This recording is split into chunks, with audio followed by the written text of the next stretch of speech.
Okay, guys. This question we haven't discussed answers yet, right? Have we? Okay, let's go through this question together, guys. I want to move on to a new chapter already today.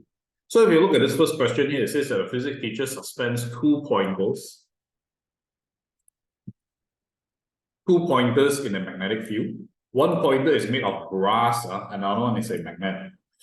She holds the pointer in the initial position as shown in the 2 upper circles. She then releases the pointer. So if you look at this diagram here, right, you have to read through everything, by the way. These are basically the brass pointers. This is the North Pole. And then you can see the arrows pointing here, and they specify that these are the strong magnetic field. Nice, right?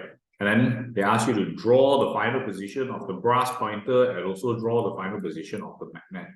First and foremost, will this brass be affected by the magnetic field? Yes or no? Why not? Brass is a non-ferrous material, right? And because brass is non-ferrous material, what's going to happen is it will absolutely not be affected by the magnetic field. But this thing will definitely be affected by the magnetic field, right? So my question is, which part will be north and which part will be south in here? Will the north be on top or at the bottom, and why?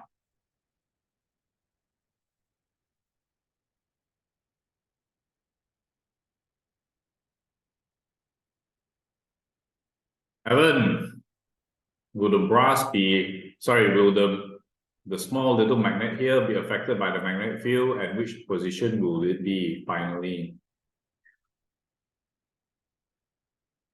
It will be affected. For sure, it will be affected. Which direction will it be pointed in? This. North on top or south on top? North on top. Why? Because it would be because it attracts to, wait now. It attracts to what? It attracts to the magnet. Okay, you could say that it is attracted to the magnet. It's magnetic field. No, the real answer is this small magnet is the weaker magnet. Remember, as I've mentioned, if you have a weaker magnet, it will be influenced by the stronger magnetic field. This concept here is the same thing like what we learned in the compass one, right? Remember this one here? Right, this case here, this is the weak magnet.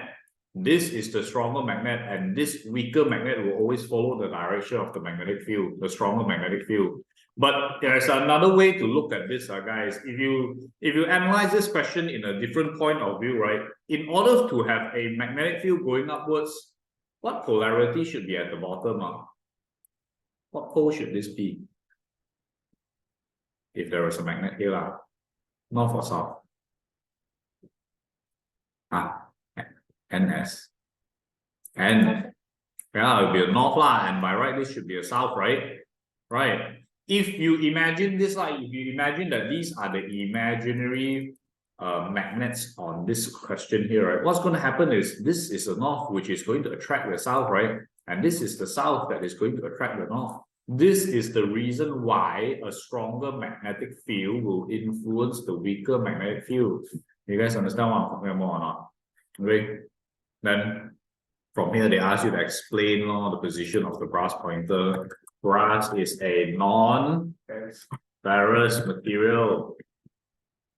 It will not be affected by the magnetic field. This is how you score 1 mark. Okay.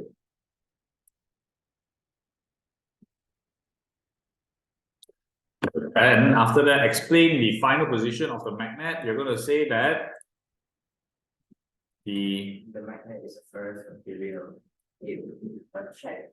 The weaker magnet will be attracted or affected by the stronger magnetic field. And you get the 2 marks.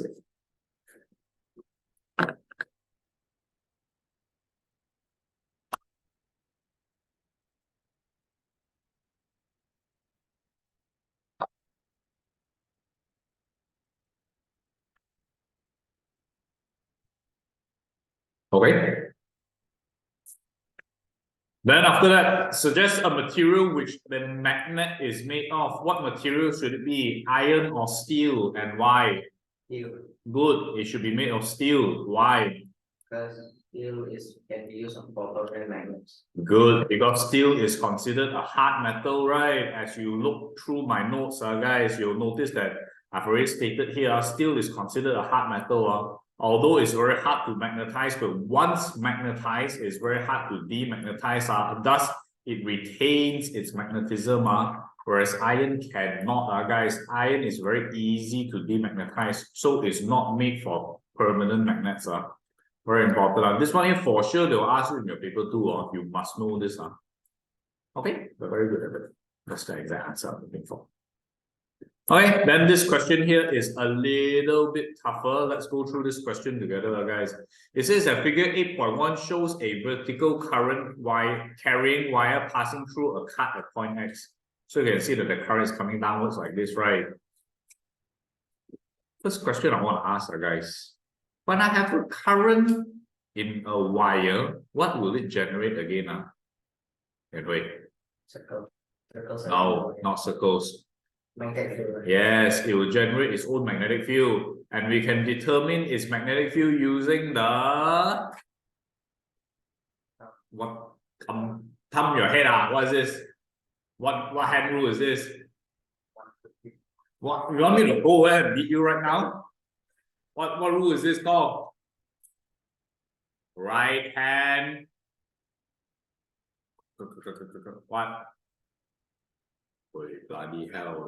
Right hand grip rule. Right hand grip rule, 记得吗? Right, right hand grip rule determines that this thumb is going to point in the direction of clockwise. No. What will the thumb represent in the right hand grip rule? The direction of the current, and these four fingers will represent the direction of the yes. So in this scenario, you're supposed to point the thumb downwards, right? If you point the thumb downwards here, oh shit, Zay must be confused, guys. I repeat again. This thumb is supposed to represent the direction of the current. These four fingers are supposed to represent the direction of the magnetic field. In this scenario, you can see that the current is going downwards, right? So your magnetic field will be clockwise. Clockwise. Anti-clockwise. Clockwise. So you're supposed to view from this part here, guys. You know, like if you look at the four fingers, the current is. Shit, you guys know what I'm talking about. The current is going down, right? So you look from here, your four fingers are rotating in a clockwise direction, right? So from here, I know for a fact that the direction is going to be clockwise. And how many circles am I expected to draw? 3. Minimum 3, guys. Minimum 3. This is supposed to represent the direction of the magnetic field here. Right. And your circles should be further and further apart.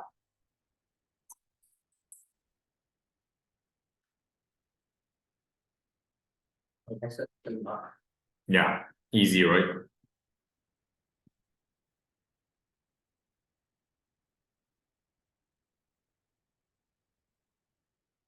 Okay. Then after that, using your knowledge to investigate the magnetic field around a bar magnet, suggest an experiment to confirm the pattern you have drawn in A.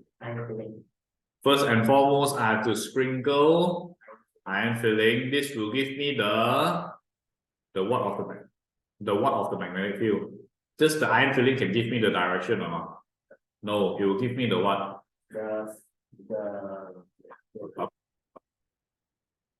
Direction. Yeah, the pattern of the magnetic field, right? Once I have the pattern of the magnetic field, how do I determine the direction of the magnetic field? Yeah, I place compasses around it and know for a fact that it will be in a clockwise direction. So you literally have to write this whole statement here, which is once again in my notes. This whole part here. Right, and you've gotten your marks. Gotten your marks. Okay, everyone? No questions about this part here. Please make sure you wrote this.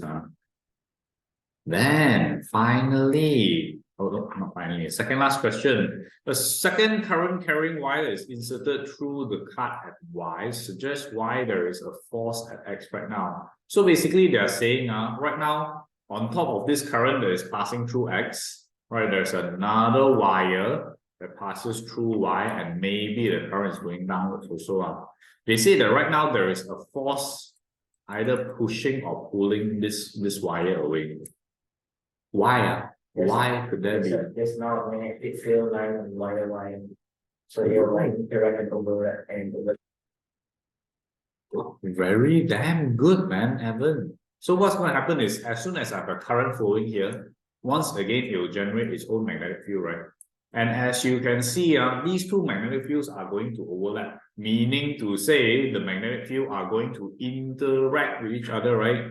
Interaction between magnetic field will either be a push or pull effect, guys. It will either push them apart or they'll pull them together. So you're supposed to mention that, you're supposed to say something like this, current Y generates its own magnetic field which interacts with the magnetic field due to current X. Something like this.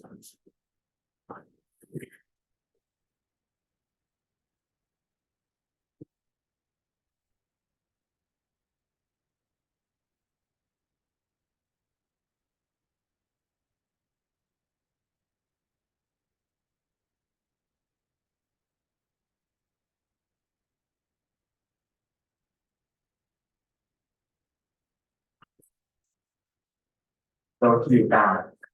Not at the moment.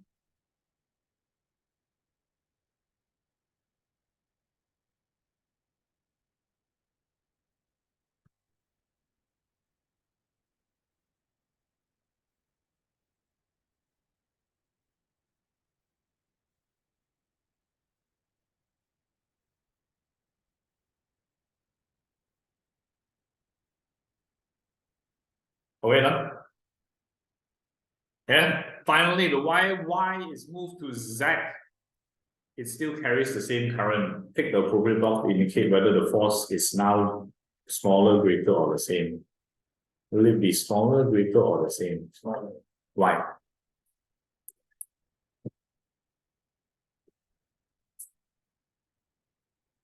Smaller. Because overlap 那个 Y? No. You know what they say in this question? Stronger field by gravity. Sorry, what? There's a stronger magnetic field being given by what is. If there's a stronger magnetic field, then why your answer is smaller here? No, by gravity. No. Why? You know what the question wants or not? They basically say this wire that was going through Y. The wire that was supposed to go through Y right now is going through Z. Right? Yeah, because it's further apart already, right? Let's say it generates the same amount of magnetic field. Right now you can see that the interaction becomes less, right? If anything. So your reasoning is basically because it's further apart. Then obviously there's going to be less interaction, and thus there's just a smaller current, a smaller force. Yeah, I mean. Okay, everybody.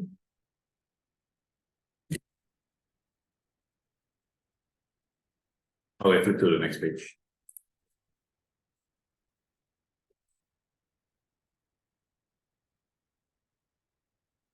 Okay, this chapter is quite similar to what we learned last week, right, guys?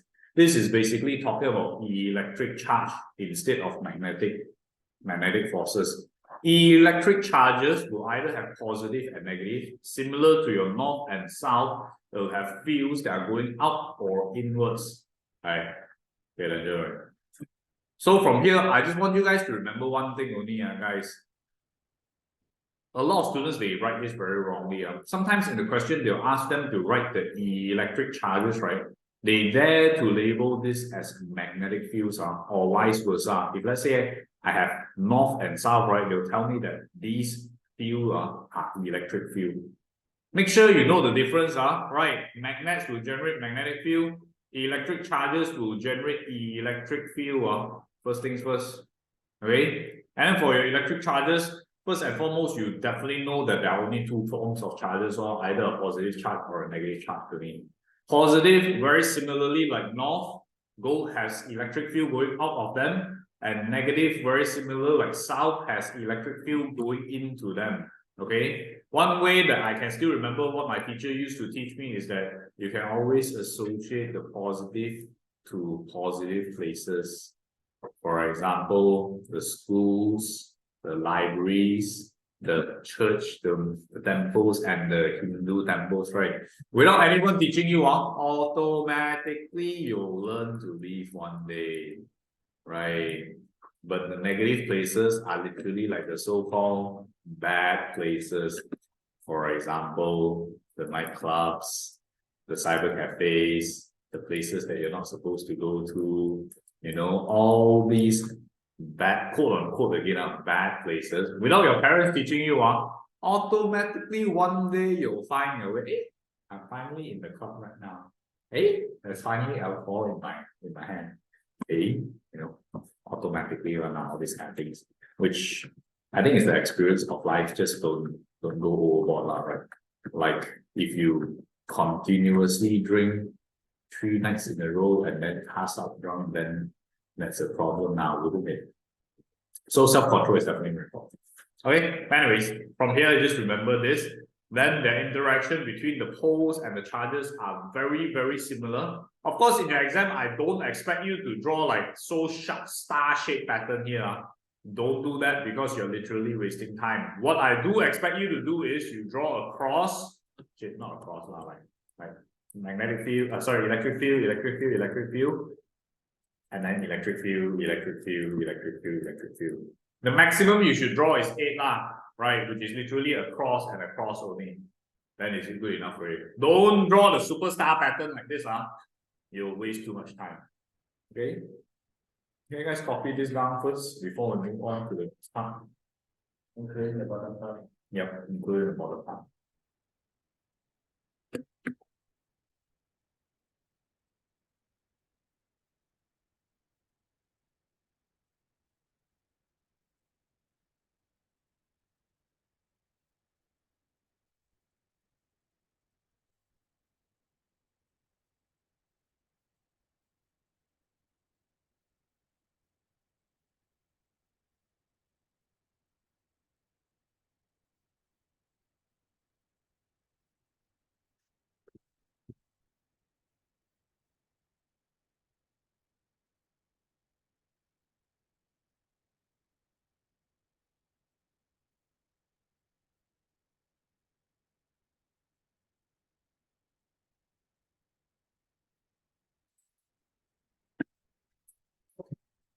Including the bottom part.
Okay, let's sketch it out. Don't need to picture perfect. Okay, but you should draw at least. If I remember from the mark scheme correctly, the minimum is 5, I think. The 5 looks very weird. So draw 8. 6.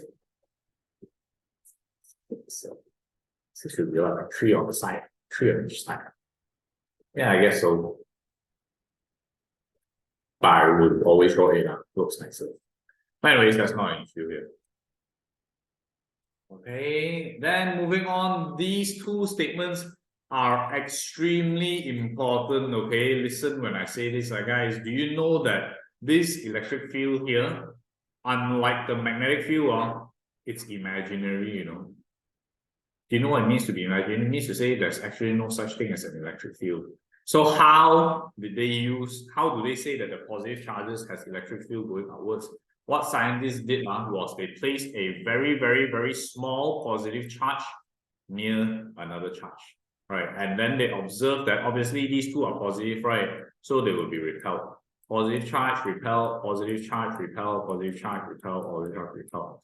So basically, right, same thing goes for this one. So if I have a positive charge here, it will be attracted, positive charge attracted, positive charge here attracted. Guys, by the very definition, pay attention, by the very definition of electric field, it is the force experienced by a charge. Okay, so if you look at these two statements here, electric field is a region, is a region in which an electric charge, which is a small positive charge, experiences a force. Okay, it could also be defined as direction of an electric field at a point is the direction of the force on a positive charge at that point.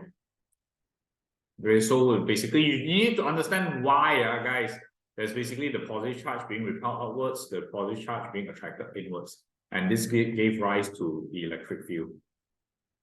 Okay, very important. They ask this a lot in the exam, and you're expected to know how to answer this. Okay.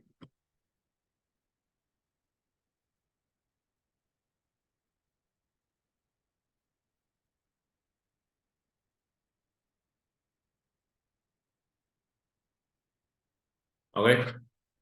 Anyways, charges are measured in coulombs. Next week, we'll learn to do calculation on charges. But that's a problem for next week. Obviously, like charges are going to repel and unlike charges are going to attract people. Okay, this one everyone knows. And moving on. This here is a very interesting experiment or apparatus to prove that the positive charges are going to repel and the negative charges are going to attract. Basically, what they do is they induce charges into specific things, okay? Now pay attention, guys. This is also relatively important. There are two ways for me to induce charges onto this metal plate here. Either charge by contact, whereas I have a negative charge in contact with this metal plate here, or I could have charge by induction. And if you notice, this negative charge doesn't actually touch the metal plate. So how do these two things work there? First and foremost, I want you to know that this thing here initially is neutrally charged. Anything that is neutrally charged, it means to say their positive and negative charges are the same. That's why it's called neutrally charged, right? It's impossible for anything to have no charges. If anything is neutrally charged, it's not that they have no charges, it's just that the positive balance of the negative. Okay, this is what we call neutrally charged. So in order for me to make this part negative, right, what I actually do is, right, I place this negative charge here and I touch this metal plate. So what's going to happen is, right, because this rod is too negatively charged, these negative charges, right, on itself will not repel each other, but as soon as it comes into contact with this metal plate here, they'll repel all the excessive amount of negative charges downwards. You know, like sometimes when you walk in the mall and then your friend's hand and you kind of touch each other, then you feel that spark, right? This is basically this thing happening also. Okay, it's basically charged by contact. So what's happening is, right, initially, if you walk in the mall, maybe one of you guys are relatively more negative charge and one of you guys are more positive charge.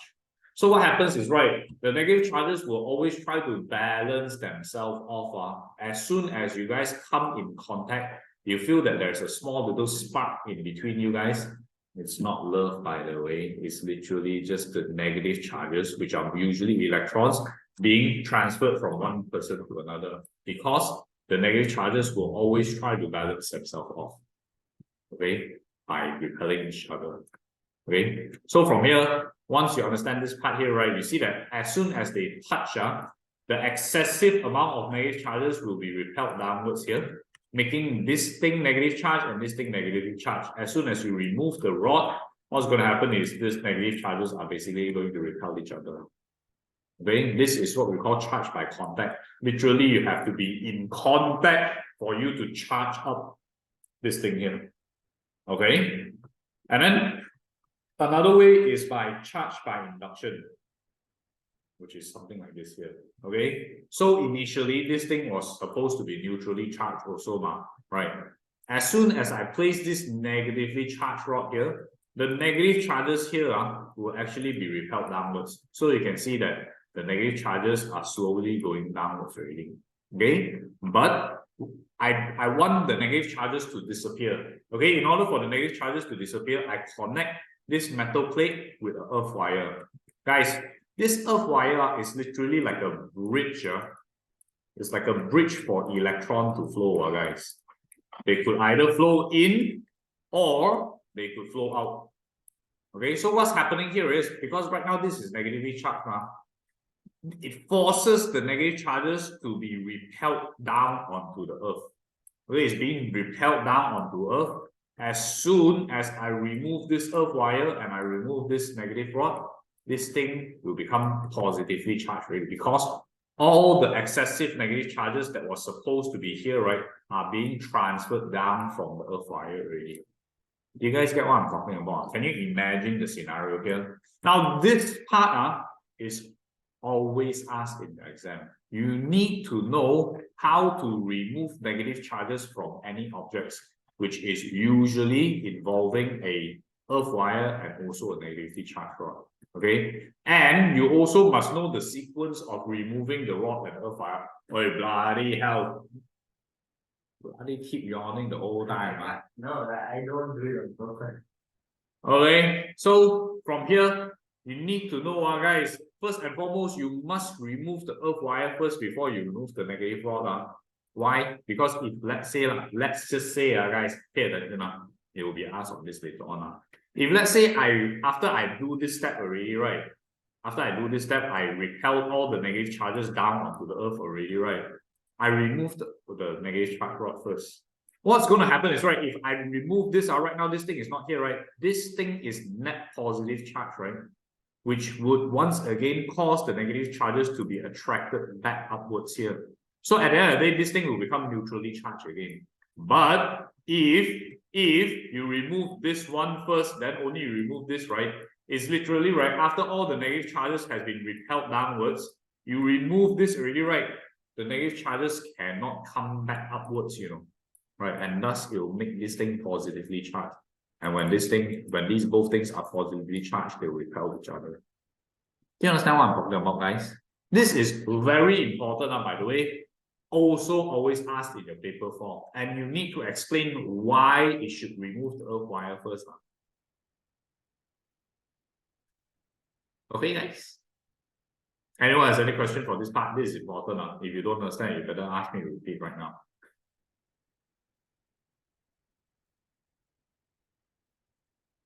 Which part? Yeah, I understand when it touches the earth, but the earth wire, how does it change the positive?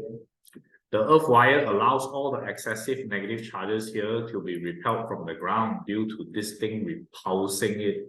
Right, so it's like literally forcing the electrons out of the metal, what's it called? What's this thing called again? Electroscope. Yeah. So forcing them out. Yeah. And then it gets replaced by positive. No, it doesn't get replaced. The positive charges were there to begin with already. So it just got here. Yeah, it got repelled down through the earth wire. Right. This is important, must know. Macy, you understand? Okay, but yeah, if you look at this whole part here, Literally, the whole thing explains itself already.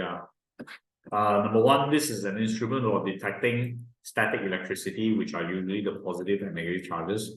When a charge is put on the disk at the top, it spreads down to the plate and the leaf.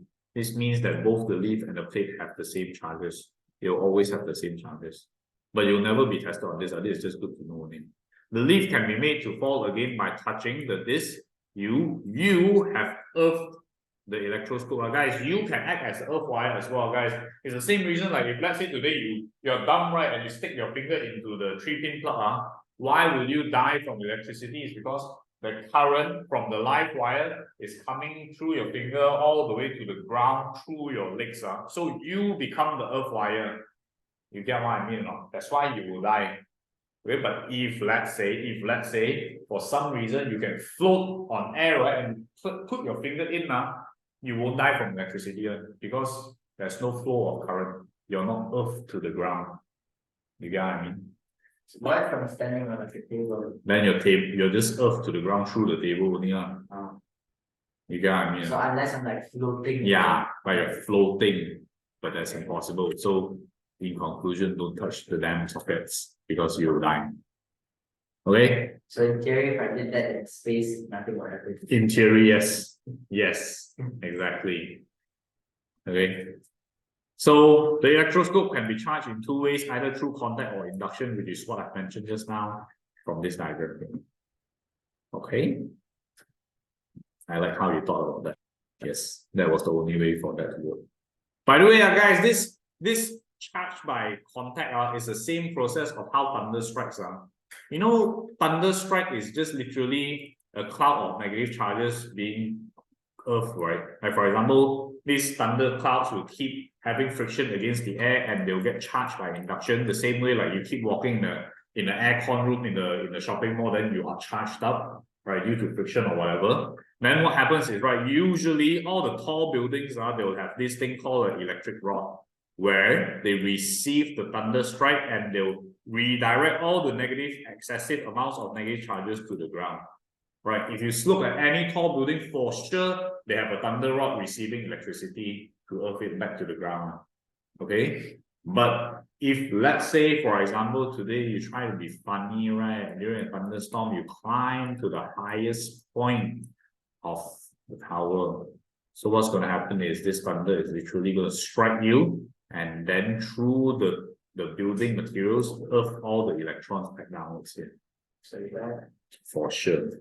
But I have heard of people who survived the thunderstrike before. Like, I don't know how it happens, but they just survive. And after the thunderstrike, right, they get a very cool tattoo, like a survivor tattoo. Have you guys seen it before? Let me show you. Survive. You became the flag without the being flag. Yeah.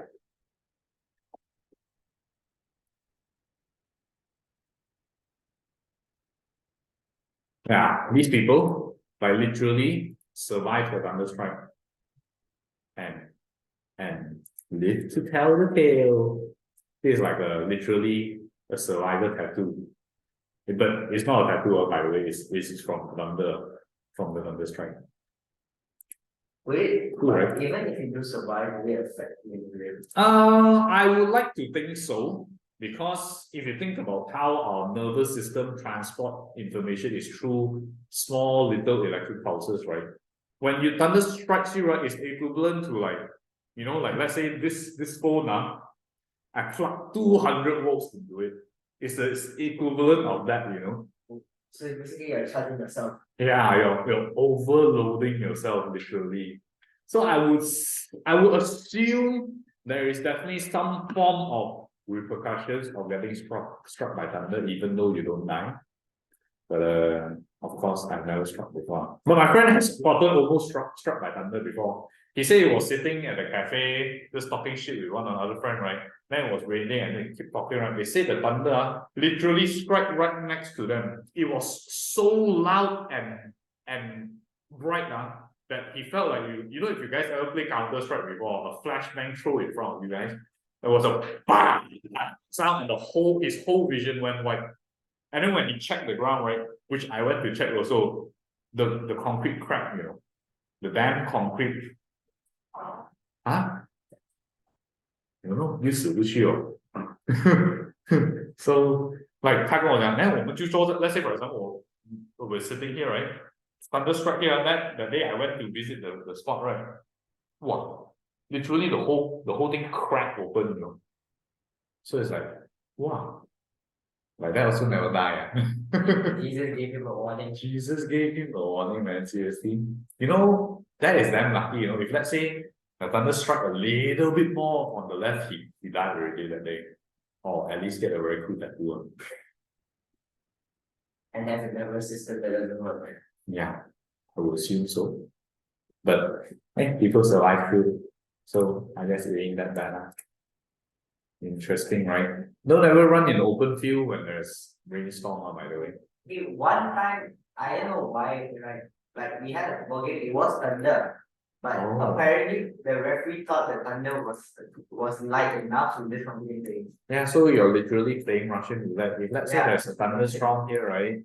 Then there's like a lot of people on the ground. It's literally right seeing who's gonna get struck only. And the reason whoever is gonna get struck is because one guy is relatively more positive than the other. Positive mental attitude, boys. Does charge 1% and basically charges everyone? No. I mean, if it's all wet, then yes lah, right?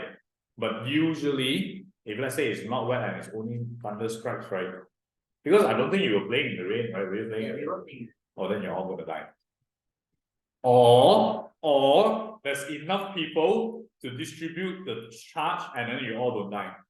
That's possible also. It's possible also. So let's say for example, right, if I put my finger in, right, for sure die one.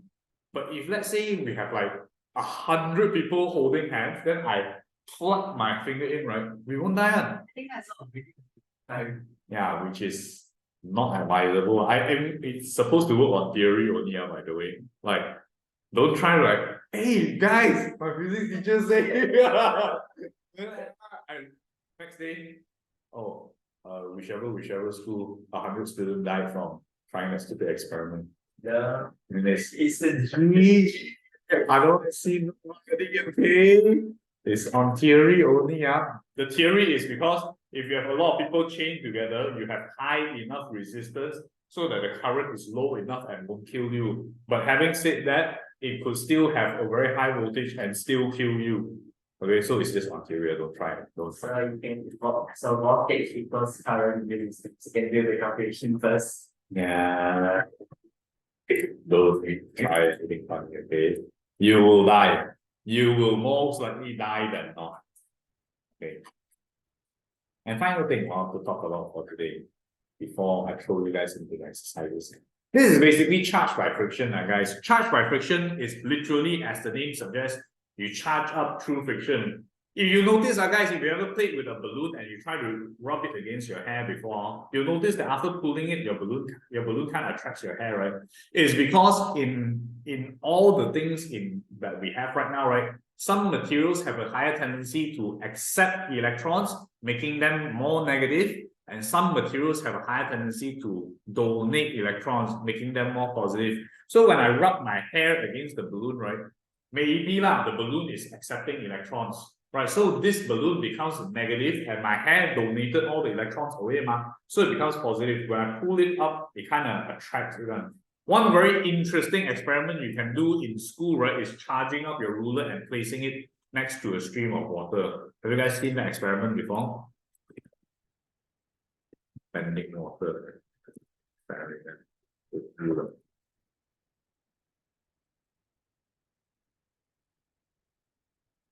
Yeah, this is basically how you do it. Oh, not this one. Not this one. Check this out.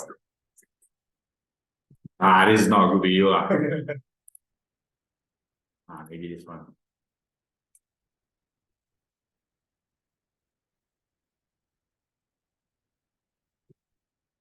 No, not this one. Okay, that's a ruler.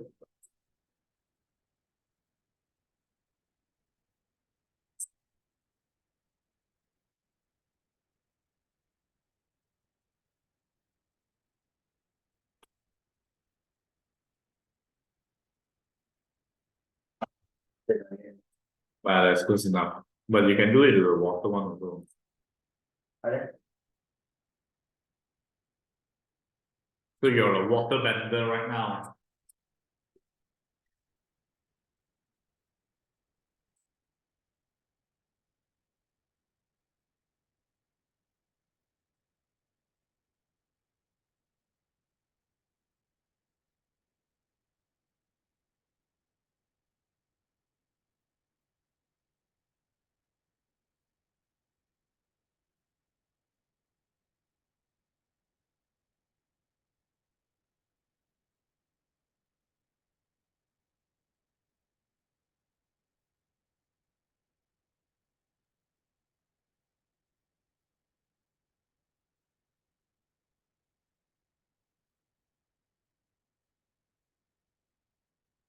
Interesting. You can do this with your ruler. But it has to be a plastic ruler. So try at home. It's kind of something like it.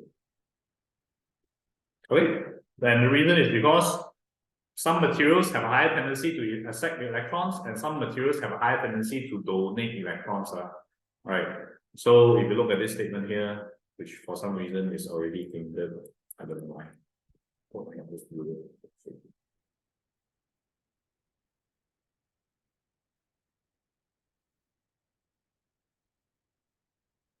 If you look at the statement here, when insulating materials rub against each other, they may become electrically charged, either positive or negative. Electrons which are negatively charged may be rubbed off one material and onto the other. The material that gains electrons become negatively charged, and the one that loses electrons become positively charged. Okay, this is your keyword. You must gain or lose negative charges because only negative charges move. The positive charges by right are not supposed to move. Okay. Please attempt question 3, 4, and 5. You have exactly 5 minutes to attempt it.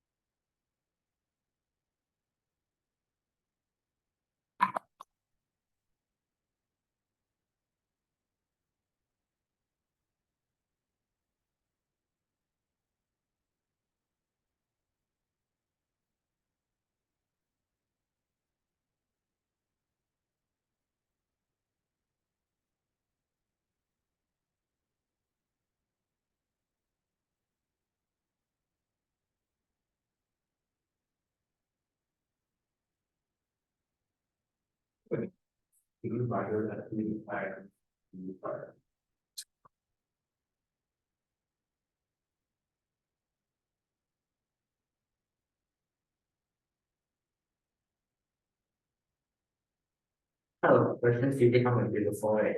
Yeah, but you come out in paper 2 also for sure.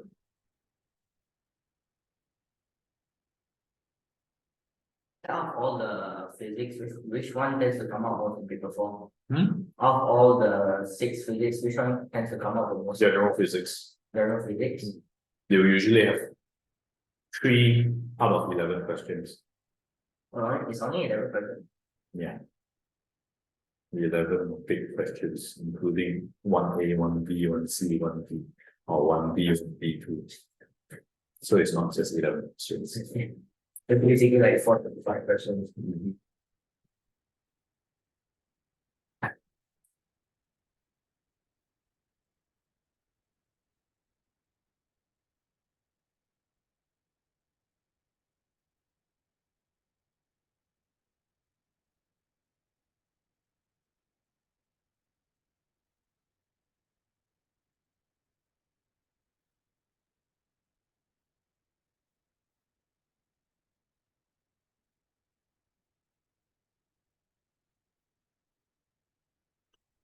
The SQ, do I have to do?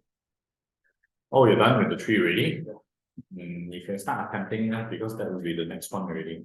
Well, I'll discuss answers in 3 minutes for the first 3 questions.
Wait on.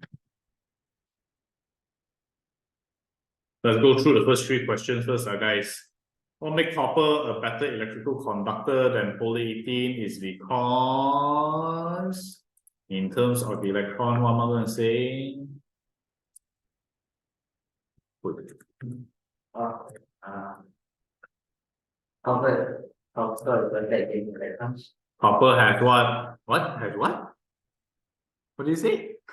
Copper is better against electrons. Copper has free moving electrons, right? That's why they are better conductor. Any conductor that is known as a conductor is because they have free moving electrons. Insulators have electrons, but they are not free to move, guys.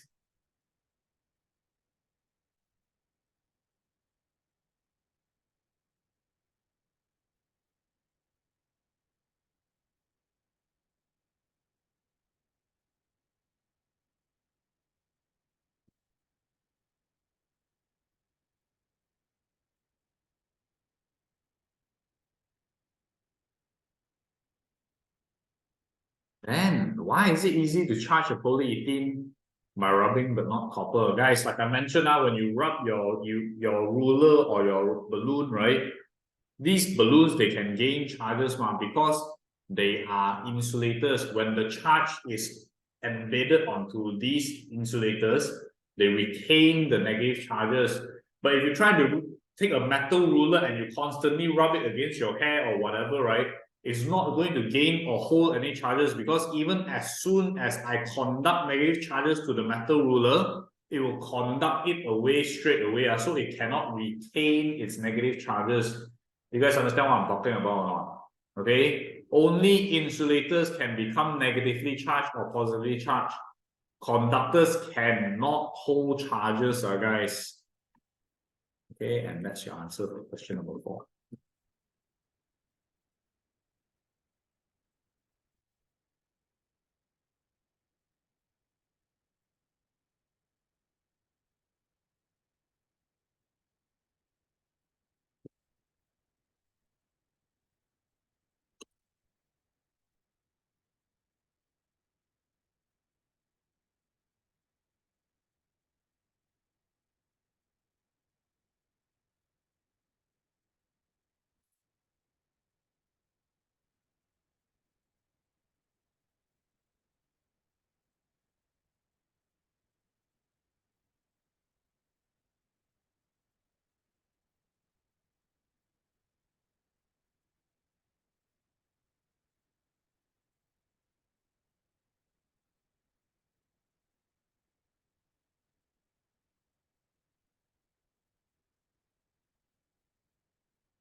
Okay, and finally, the last question. When the hair is combed through their hair, the comb becomes negatively charged. Why? Why will the comb become negatively charged? Your hair is free, better more free moving electrons, so when friction goes with it, when Okay, enough. He said the right answer already. It's because the electrons from the hair is transferred to the comb, guys. That's why it becomes negatively charged. The comb gain electrons. Hair comes.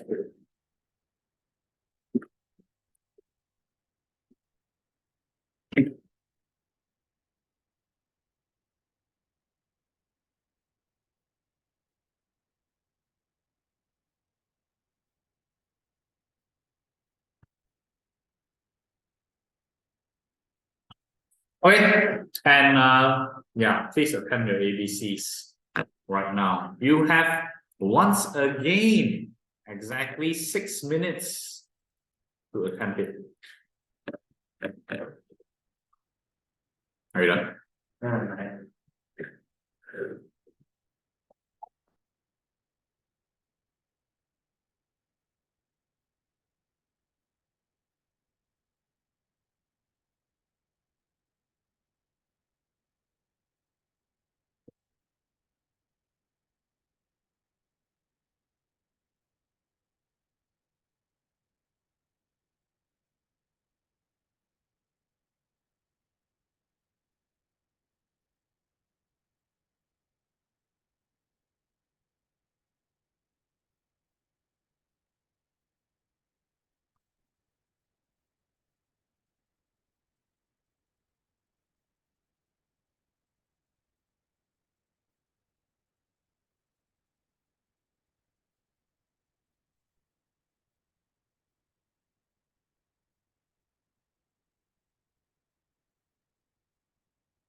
No.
Okay, morning. Are you buying? Yes, very good. Okay, guys. I want to. Okay, you check your answer first. Then I'll highlight one question. Can you check your answer first for the 6 questions you just did? First one is B. Second one is A. 27 is C. 28 is boy. 38 is C, and 48 is donkey. Wait, I see you everything also wrong one, right? Are you sure? I saw it change. Okay. Okay, before I move on first, anyone has any questions with these 6 questions on? Which one you guys want me to explain? Anyone? No? 27. Okay. A plastic rod and a dry cloth are uncharged. The rod is now rubbed with the cloth and they both become charged. The rod becomes negatively charged because the charged particles move from the cloth to the rod. Okay. The rod becomes negatively charged. What is the charge on both the cloth and which particle moves? Obviously, the charge on the cloth will be, and the particle that moves is, what did you circle? You weren't reading the question, were you? Okay. Okay. I want to highlight this question here, which I must say, after looking through a lot of mark schemes, always have different answers, right? You know, at the start of the class, I said that only thing that moves are the negative charges, right? So by right, if I have a positive, so I have a negative charge here, the original negative charges here will be repelled downwards, right? So by right, C is the answer, right? Because only negative charges move, But the answer sometimes will be donkey. Because, I don't know why, but sometimes they will assume that the positive charges is attracted towards the negative charge. I don't know why. Some years, they accept this as the answers. Some years, they accept this as the answer. Let me tell you right now, the real answer is definitely going to be C. But for some reason, sometimes they use D as the answer. I don't know why also. Okay, this is the inconsistency with the answers from IGCSEs, especially when it comes to this chapter. Always like that. Always like, but so the students will ask me, hey, if this is the case, which one should I circle, or C or donkey? If it's up to me, if it's up to me, right, I'll choose C 100% of the time. Because I know for a fact that the positive charges are not supposed to move. Okay, only the negative charges which are being repelled downwards was moved down. Okay, but you can never get everything right now. Okay, so good luck. Yeah, it's a 50-50. But if it's up to me, I'll for sure put C. I would for sure put C. Okay. Yeah. Okay, guys, please attempt this last question. Can you guys attempt this last drawing question before we end the day? And do everything else as homework. By the way, remember next week there's no class. Don't come. Don't come.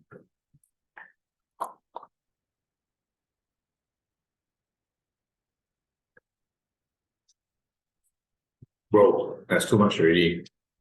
Right. Do until here only,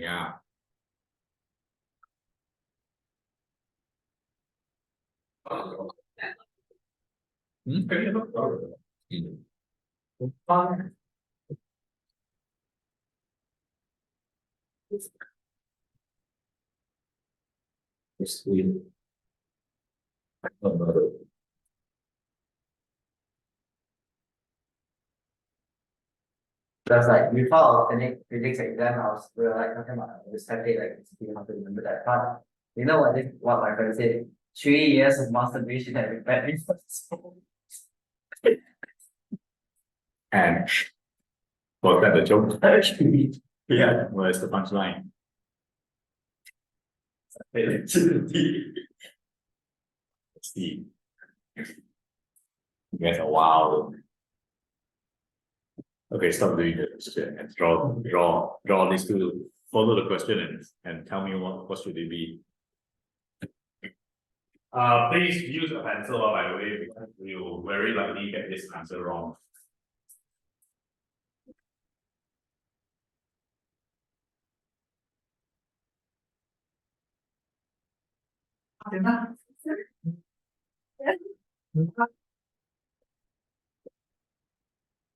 About you ask it.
so long.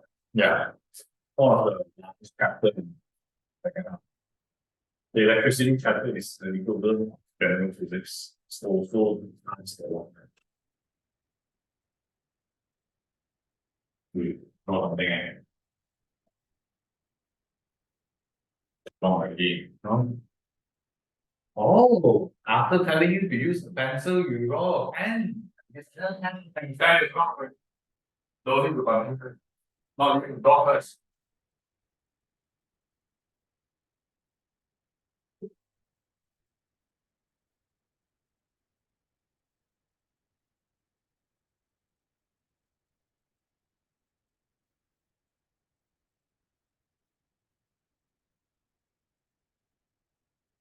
I have something and attempt something. You think electricity physics is considered hard? It's annoying, but it's not hard. With enough understanding, you should be able to answer at least 80% of the question. Some of it is really very hard.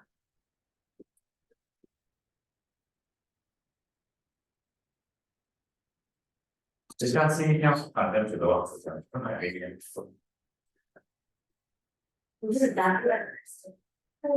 But it's almost the same method, but this.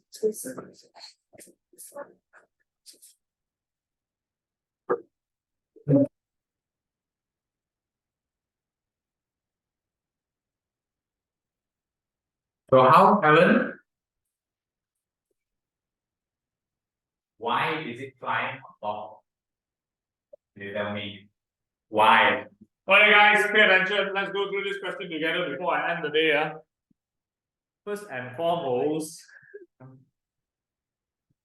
figure 9.1 shows a positive charge rod, a metal rod resting on an insulator, and a wire connected to the earth. So there's an earth wire, there's a positive charge rod, and a metal rod that is resting on insulation. They ask you to draw the charge distribution in the metal block. Right. So first things first is I want you all to know that if this thing was not charged, then obviously it is a neutral.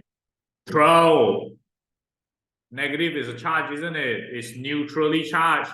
If it's neutrally charged, both positive and negative is the same, but because this thing here is positively charged, it will attract the. So I should draw the negatives on top or at the bottom. Yes, and thus you draw the negative charges on top and the positive charges at the bottom. And they must have the same number. Why? Good, because it's neutrally charged. So they should have the same numbers of positive and negative charges. This is your first one. And bam, you get 2 marks.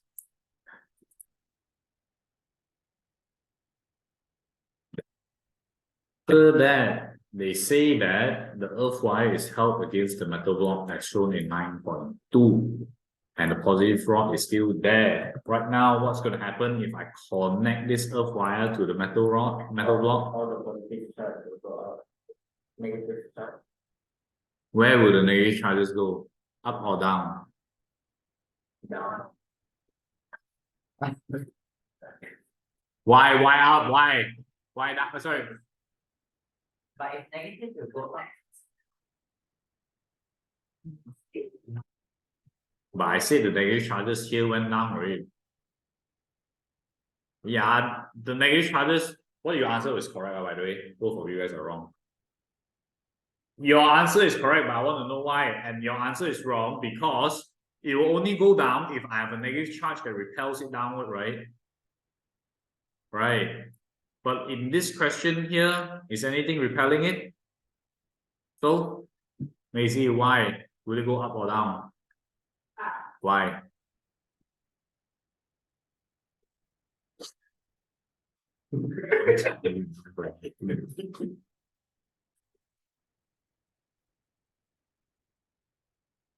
Right? Go on, tell me until you're right. No. Answer me. Why would the electrons go up?